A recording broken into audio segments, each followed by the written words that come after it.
Hello everyone, আসসালামু আলাইকুম। কেমন আছেন আপনারা? আশা করি সবাই ভালো আছেন।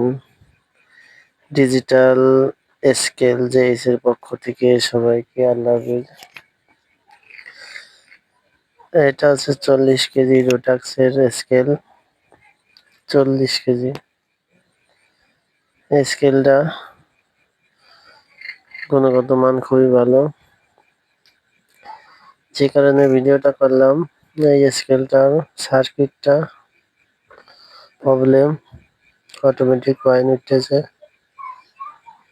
কেন পয়েন্ট উঠতেছে সেই জিনিসটা আমি আজকে দেখাবো।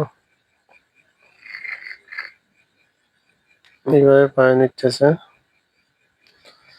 এই যে মূলত সার্কিটের সমস্যা, যার কারণে পয়েন্টটা উঠতেছে। এই সার্কিটটা আছে কমন সার্কিট। এই সার্কিটটা চেঞ্জ করলেই মেশিনটা কমপ্লিট হয়ে যাবে। এটা মূলত সার্কিট, লোড সেল দুটোই সমস্যা এই মেশিনটার, যার কারণে দুটো জিনিসই পাল্টানো লাগছে।